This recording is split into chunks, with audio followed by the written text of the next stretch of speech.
關於內地存量客戶到底喺接來嘅時間裏邊咧，仲能唔能夠繼續炒美股咧？咁喺呢一期嘅節目裏邊咧，我具體分析下最新嘅政策啦。咁希望亦都為大家提供一定嘅幫助，或者咧對於呢一份嘅政策解讀可能會存在唔同嘅聲音，但係咧最終仲係以政策文件嘅解讀為準。咁我個人咧就都係作為個人嘅觀點，為大家講一講自己嘅睇法，僅供參考。我哋可以睇得到喺今年嘅5月22號咧，咁對於相關嘅境外跨境嘅券商，佢哋喺開展內地客戶交易上咧係有所限制嘅。咁對於內地 IP 內地存量客戶嚟講咧，係只能夠賣出股票，只能夠出金，而唔能夠進行日金或者係買入。咁但係咧，我哋睇到最近香港證監會咧，亦都作出咗公開嘅表態，亦都係對5月22號通函嘅進一步解讀啦。咁其中講到一件事就係香港持牌公司可以繼續為存量內地客戶提供服務，但係唔能夠喺內地境內提供。咁到底係咩意思呢？咁實際上從直接嘅意思去理解呢，就係對於內地存量客戶嚟講呢，喺未來2年時間內呢，如果你係喺境內嘅 IP， 亦即係中國內地 IP 或者係中國內地嘅身份證開戶嘅存量客戶呢，係只能夠賣出，只能夠出金，不能夠買入或者係入金嘅。但係如果你係內地存量客戶喺境外嘅 IP， 亦即係喺海外生活啦，咁你可以不影響之前嘅正常嘅買賣交易操作。咁當然啦，而家目前嚟講政策可能會有不斷嘅完善，不斷嘅變化啦。咁目前嚟睇，香港證監會呢個表態咧，亦相當於咧對於5月22號嘅通函做咗一個進一步嘅解釋。咁我哋可以關注到其實對於呢一紙嘅政策咧，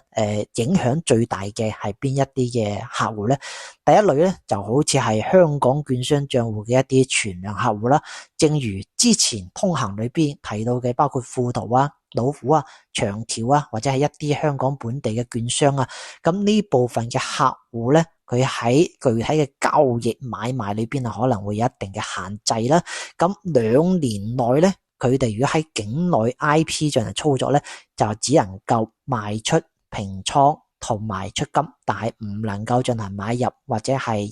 金嘅。咁但係咧，如果你係喺境外 IP 或者係有境外嘅身份證明咧，咁係唔影響你正常嘅買賣，亦即係話你之前係點樣買賣嘅，咁喺未來2年時間內咧，亦都係進行正常嘅買賣啦，唔受太大嘅影響啦。咁當然佢呢個監管嘅主思路係咩咧？就係遏制增量，化解存量。咁對於已經持有股票嘅，你可以繼續持有，可以賣出股票，亦都可以轉出資金。但係咧，唔同券商嘅執行細則可能咧會出現一定嘅差異性啦。咁除此之外咧，咁對於未來主要監控或者係限制嘅對象或者限制嘅重點係咩咧？對於境外券商在內地招攬客戶，喺內地開戶引流，喺內地營銷推廣或者係非法跨境證券經營活動，呢一系列嘅活動咧，將會成為重點打擊對象，亦即係話重點限制嘅內容。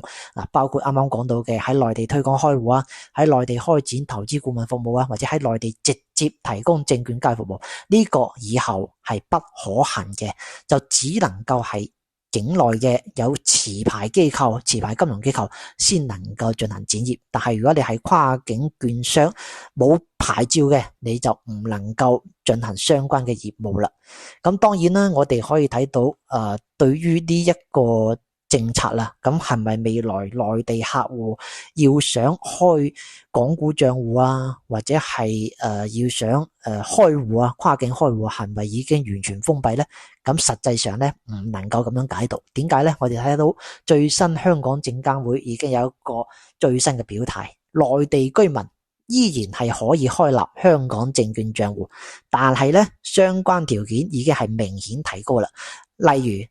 必須要證明你嘅資金來源，你要書面去聲明你嘅投資資金來源合法，同埋你嘅資金來自中國內地以外嘅地方，而且咧係必須係指定嘅銀行賬戶，資金進出必須係經過指定嘅賬戶啦。同時加強 KYC 審查。咩叫 KYC 啊？喺英文講就係 Know Your Customer， 就係了解你嘅客戶，就係一種叫做實名認證嘅方式啦。咁亦即係從最大限度上咧，避免一啲叫做借助他人賬戶進行交易嘅行為，好似例如身份證明啊、地址證明啊、資金來源啊呢啲咧，可能會進一步嘅審查，呢個審查會進一步嚴格啦，唔係話完全封鎖內地居民開立香港證券賬戶，而是話未來嘅開戶嘅門檻大幅提升，呢個亦即係話未來嘅發展趨勢啦。咁對普通內地存量投資者嚟講咧，咁未來應該點樣去交易港股或者交易美股咧？咁目前主要趨勢啊，或者主要嘅辦法有幾種啦。第一就係如果你想喺香港去開立證券賬戶，咁需要滿足相應嘅監管嘅文件需求啦。例如啱啱講到嘅資金來源係咪合法啦？係咪來自於中國內地以外資金啊？同時你有指定嘅銀行賬戶啊？你有明確嘅身份文件、地址證明資金來源啊？呢一系列嘅審查之後，你先能夠喺香港進行開立證券賬戶。第二個辦法咧，就係如果你係內地存量客戶咧，如果你所處嘅係境外 IP 喺海外生活，或者係有相關海外身份證明咧，你可以喺未來2年時間裏邊咧進行正常嘅交易買賣。但係2年之後係咪繼續能夠正常交易咧？唔好講，因為未來可能存在比較大嘅不確定性啦。所以而家就係邊行邊睇。咁第三個步驟咧，或者第三種情況咧，就係可以通過滬港通、深港通進行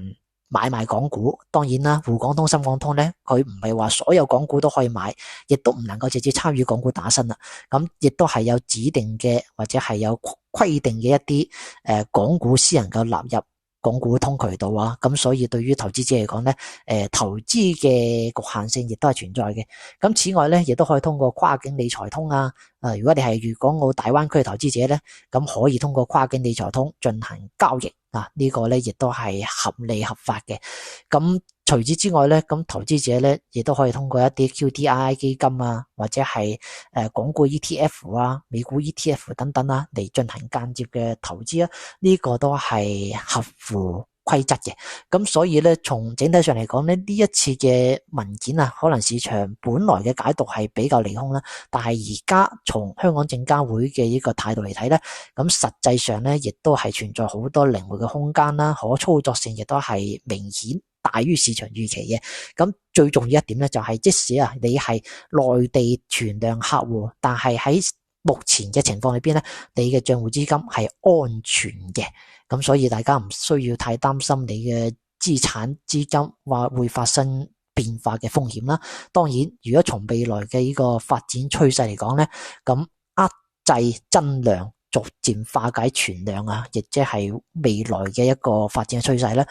有牌照、合法合規嘅券商可以進行相應嘅展業，但係如果你只有香港嘅證券牌照或者海外證券牌照，就唔能夠喺內地進行展業，除非你獲得內地嘅牌照先能夠喺內地進行展業。呢個亦都係我對呢一次新規政策嘅一個個人解讀啦，僅供參考。或者具體嘅政策會有所不同，或者係具體嘅解讀可能會有所偏差啦。咁希望能夠得到大家嘅指引。在呢度喺呢度咧，我哋亦都可以喺評論區咧具體講一講，暢所欲言，睇下大家對於呢個規則到底有咩嘢睇法。咁我哋下一期節目再見。